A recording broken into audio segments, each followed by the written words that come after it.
Hey everyone, let us talk about repo rate. We've come across this term so many times, right?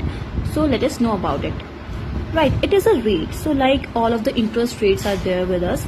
So it is common, it is so much obvious that it is a rate related to banking, money and banking. Okay, तो repo rate में क्या होगा? सबसे पहले repo की definition समझते हैं, मतलब समझते हैं.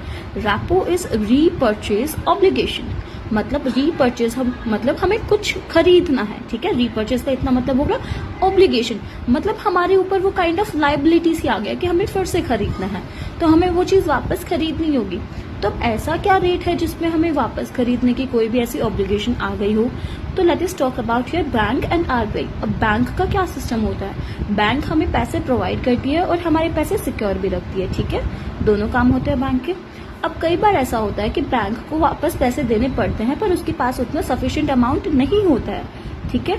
तो वो क्या करता है? वो आरबीआई से लोन मांगता है, ठीक है. बैंक आरबीआई से लोन मांगता है. अब मानो आपको मेरे से पैसे चाहिए होंगे, मैं आपको पैसे क्यों दूंगी? मैं आपको पैसे तभी दूंगी ना तब आप मेरे पास कुछ गिरवी रखेंगे, कोलैटरल रखेंगे. तो बैंक को भी इसी तरह आरबीआई को कुछ कोलैटरल देना पड़ता है, तभी आरबीआई बैंक को पैसे देगा. तो कोलैटरल के फॉर्म में बैंक आरबीआई को गवर्नमेंट सिक्योरिटीज देती है, ठीक है. गवर्नमेंट सिक्योरिटीज क्या होती है कि ये बहुत सिक्योर फॉर्म का इंस्ट्रूमेंट है कि अगर आप वो दे रहे हो तो मतलब आप वो वापस दे दोगे, और अगर आपने पैसे वापस नहीं दिए तो वो सिक्योरिटीज हमारी हो गई. तो ताकि आरबीआई को कोई भी लॉस ना हो, इसलिए बैंक को सिक्योरिटीज देनी पड़ती है. तो अभी तक कोई भी रेट की जिक्र नहीं आया है हमारे पास.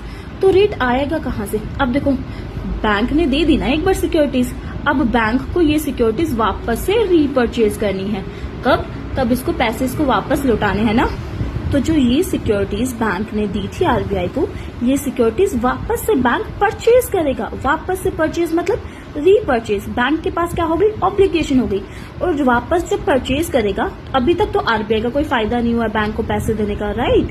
क्योंकि हम पैसे कब देते? इंटरेस्ट पे देते. तो अभी तक आरबीआई का फायदा नहीं हुआ. पर फायदा कब होगा? अगर बैंक ने आरबीआई को सिक्योरिटीज 100 रुपए में दी है तो आरबीआई से ये वापस 96 रुपीज मिलेगा. तो ये जो 4 रुपीज है ना, ये ही आरबीआई का प्रॉफिट है और इसी को हम रेपो रेट कहेंगे, ठीक है. So that's it for repo rate. Thank you.